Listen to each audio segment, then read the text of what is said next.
All right, another night heading out for a show tonight, hosting at Coconuts Comedy Club at St. Pete Beach in the Trade Winds Resort. Married for 1,000 years, ladies and gentlemen, it's Wilma and Fred Flintstone. How long have you been married for, actually?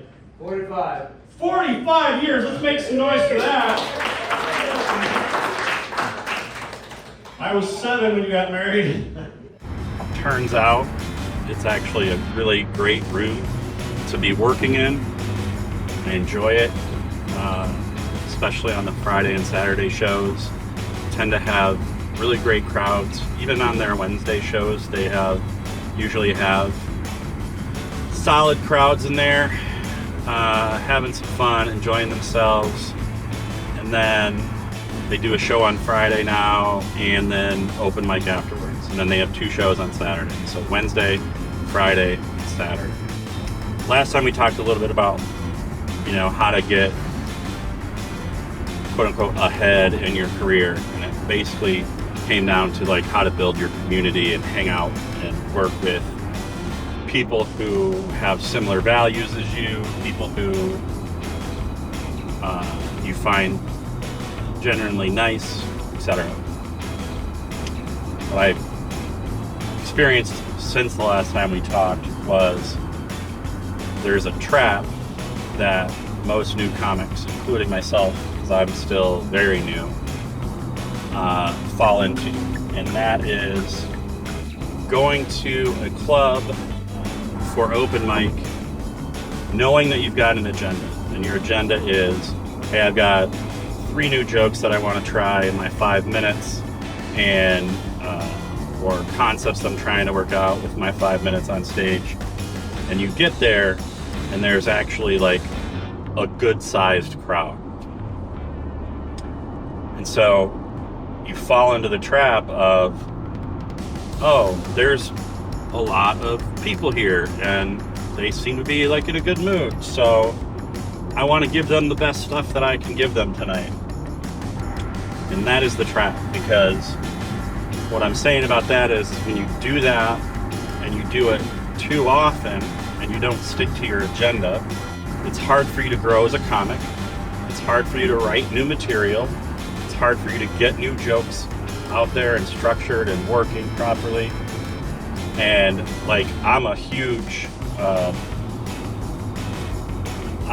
mark for that. So like, if there's a really good crowd, like I'll just fall back on, the jokes that I know generally work. And like, it's not necessarily the best thing to do for my growth. So I just put that out there for you, is don't fall into the trap of only doing material that you know works. All right, I just want to let you know I do have 3 dogs, so don't go crazy. I have 3 dogs. And actually, I'm the type of guy that likes to give my dog filtered water, even though I know she's going to drink out of the toilet later. Yeah, it's kind of a Pretty Woman type situation where I show her the finer things in life and she's a whore. And I usually think about it this way, like if I'm going to go do a bar open mic, I'll go up there and with an agenda and pretty much hit that agenda every time, even if it's a decent crowd and I think like, oh, like my older jokes would do really well tonight. And the reason for that is because like at a bar open mic, there's really nobody there that's going to see you, that's going to help you with your career, as opposed to going to a club that has an open mic. The booker might be there, the owner might be there, other comics that are ahead of you, like more experienced. Maybe they travel, maybe they were the headliner of the show and they're sticking around to do 5 minutes of new material at the open mic. I've seen that happen several times down here. Like they'll just pop up, do some new material, see how it works, because they didn't want to do it during their paid show, which totally makes sense too. So I kind of tier it out. Like if it's a bar show or something at a, God forbid, a kava shop, boy, let's not even get started on that bullshit. Like I'll either have my agenda and I'll stick to it, or I'll go up there without an agenda altogether and just kind of try and see what happens when I get on stage. If I'm in a good flow, like I can probably pick one or two things out of there that I can work from. If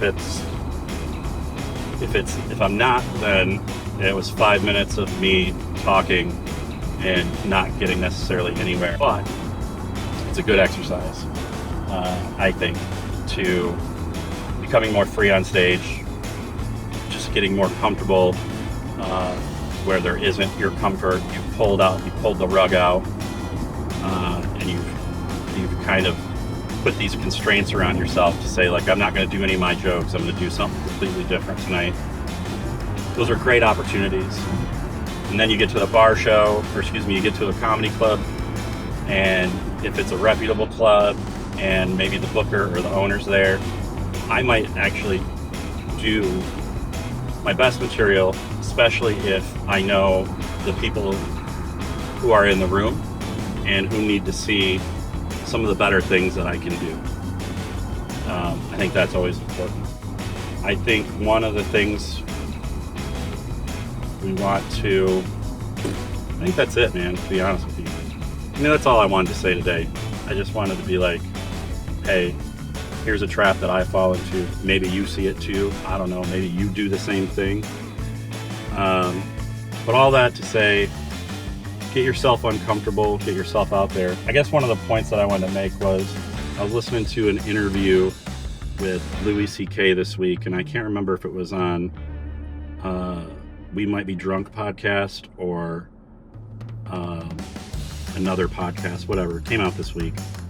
But he was talking about at some point in time in his career, he got to the place where he realized that when he was doing new material, he was going to take people places where they were really uncomfortable, and that was okay. And that if the jokes didn't work, they weren't rejecting him, they were just in a new place. And in that new place, something might happen that you can pull into your set. It's a new place to try new jokes from.